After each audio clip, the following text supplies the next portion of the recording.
You can see the Genoa, the furled, partially furled Genoa, is backing, and the wind is strongly from this direction, but it's coming around that mountain peak right there, that headland, and swirls in the wrong direction. And I'm sure in less than a minute it'll come back to the other direction. I'll film it when it comes back. And there we go. 30 seconds later, and the wind has come back from around that headland there. Oh, it just went back. You have to be ready for anything there we go, in the fjords. And I'm now just leaving. I'm under a motor here because there's a dangerous outcropping right there. But that's Siglufjordur that I'm leaving there.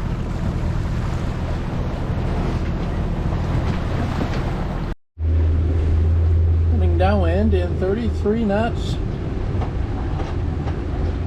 Yeah. This morning when I got underway, I debated whether or not I should put out the mainsail. Yeah, you know, I can probably get by with it. I'm glad it's not out in 35 knots. I'm just running downwind on the partially furled Genoa.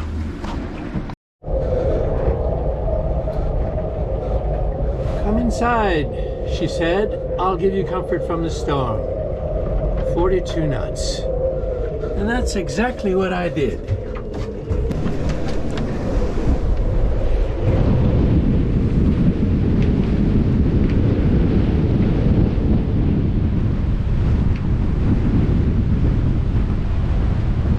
Tied up in Siglufjordur.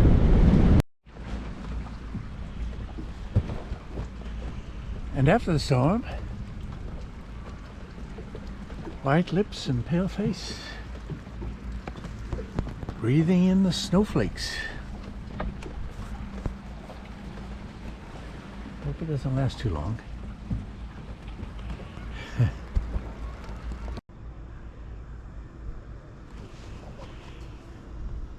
And this is where Jenna sat out the gale last night. I saw peaks of 42, 45 knots. We got a nice sprinkling of snow up on the peaks around us.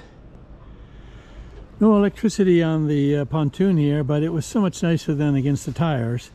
And of course I have my diesel heater, so I was fairly comfortable. Siglufjordur. Now this is kind of interesting. Here's all the fishing fleet, or the small boat fishing fleet of Siglufjordur in port because of the gale. But this is one of the ways they fish. Look at these are thousands of hooks here. They hook them up to a long line, and they bait them up, drop them out, let them soak, and then crank them in. And you can see the scale of this operation here. Wow. And of course then you have the larger class of fishing boats. There's many of them. They come in here. It's a symphony in motion. When they come in, unload their fish, recharge with empty containers, and then take off again. That catch of the day has just come in. This looks like cod. No idea what those monsters are. These are skate, I guess.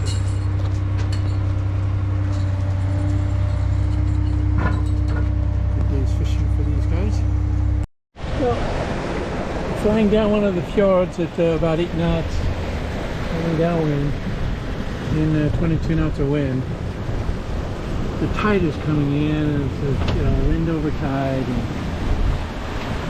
Kind of ugly.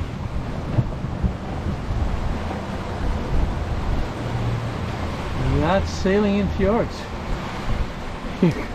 Don't believe it, but about 45 minutes ago I actually pulled out the code 0. I was going to put the code 0 out. I think that the best advice is when you're in the fjords is just be incredibly conservative, because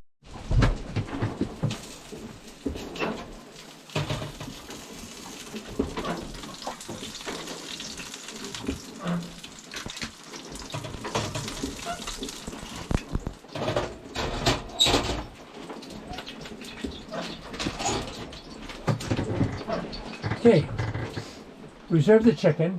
Now for the sauce, which is white wine, a knob of butter, some crushed capers, and some imaginary lemon zest and lemon juice because I forgot it. And that is chicken piccata. Well, and after a kind of a difficult passage up the fjord, coming to a headland now, and I'm going up around that. There's a second headland up there in a bay between the two of them. So I'm hoping for a little better conditions here very shortly. Let's hope so. Magnificent cliffs though.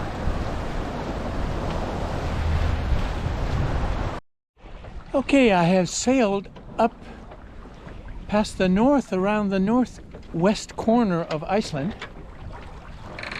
Along now I'm on the headed eastward on the northern shore of Iceland.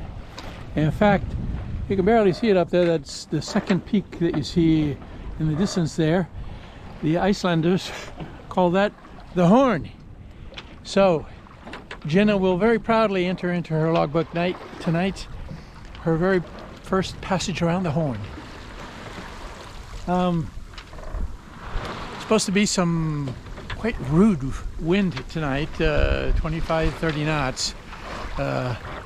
So we'll see how this plays out. I mean, we've been there before, know what to do. So we'll see how that works out. Northern coast heading east.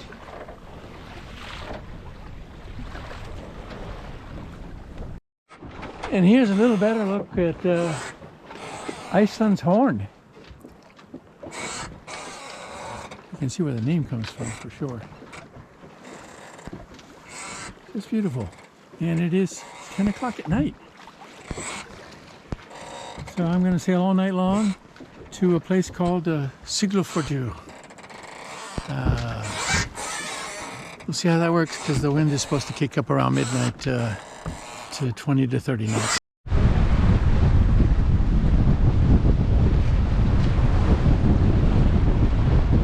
It's 2:15 in the morning. The wind is blowing 35 knots. And everything was just way out of control. So I dropped the main. I want to tell you that was not simple to do. But everything feels so much better now.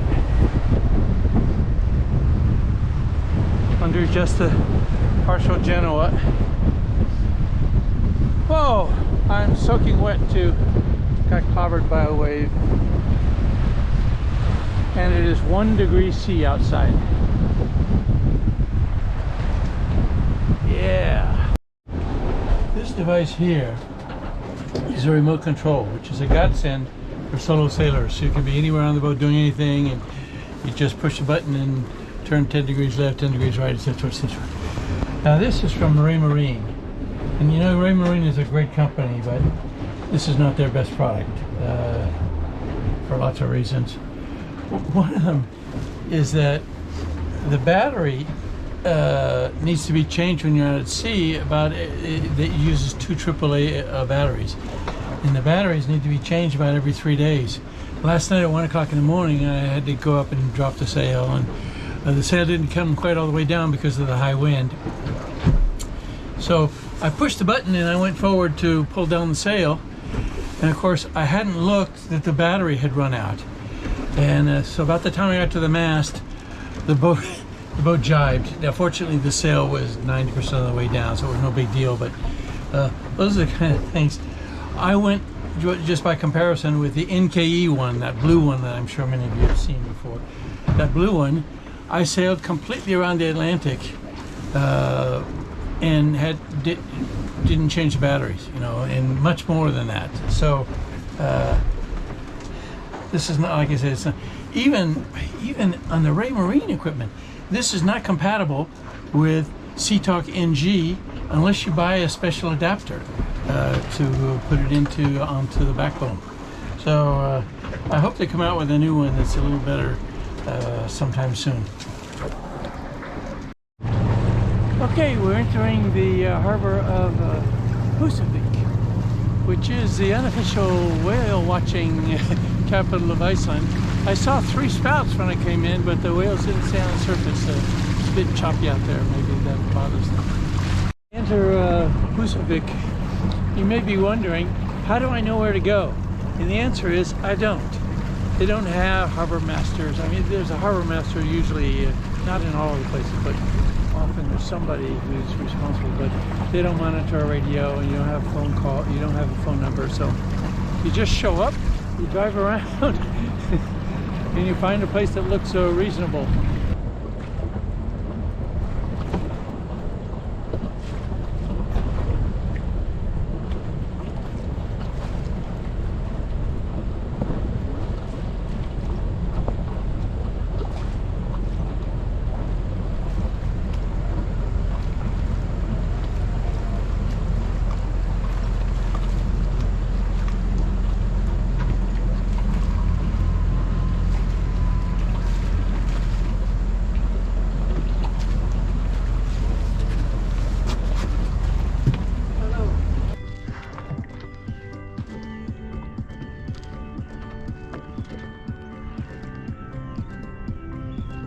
Those who go down to the sea in ships, they will see the works of the Lord.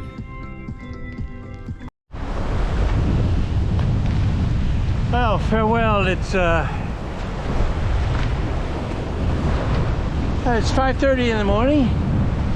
Time to say farewell to Isafjordur. I saw a bunch of whales. That was nice. And next stop, we're about 60 miles or so. That direction is Raufarhofn. I'll write it down, don't worry. Beautiful day. 21 knots of true wind.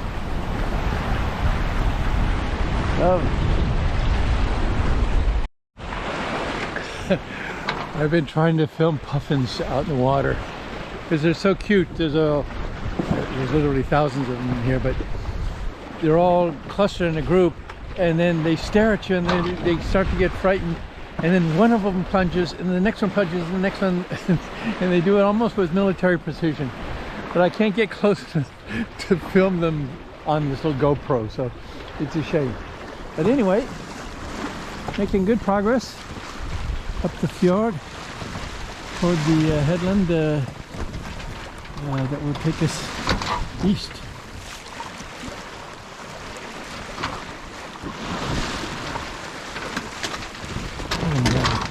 I'm glad I made this. You know, it's not always fun and joy, and there's bad weather and cold and wet, and but days like this make it all worthwhile.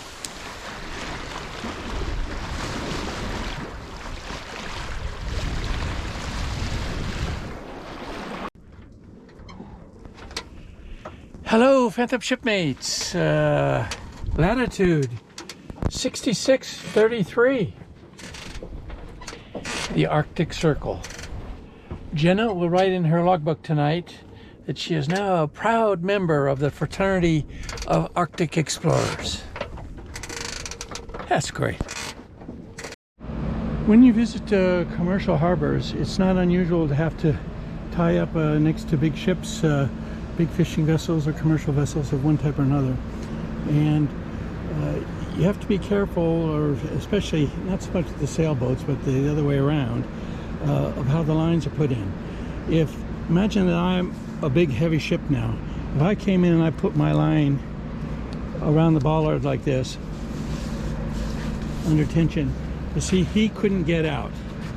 He'd be stuck there, and that's bad form. So to avoid that, you do a technique called dipping the eye. If you have to share a bollard with someone, is you bring it up through the bottom of the bollard, and then around through the bottom of the eye. And now either vessel can leave. You see, he can just lift his line off, or I can lift mine off and go. Dipping the eye. Okay, I'm entering the port of Raufarhofn. I see there's already a sailboat in there, so I might wrapped up with him. Well, just as usual, you just drive in and take a look around and see what makes sense.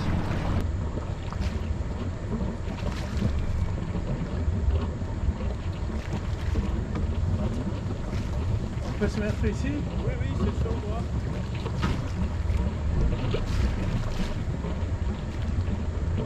Incroyable, sans moi seul. C'est le premier voilier qu'on voit depuis le début.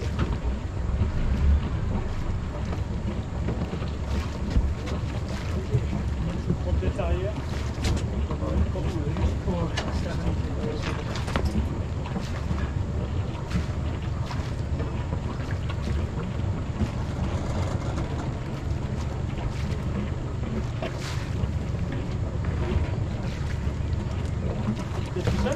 Oui. You forgot the bottle of Chateauneuf du Pape? Go back and get it.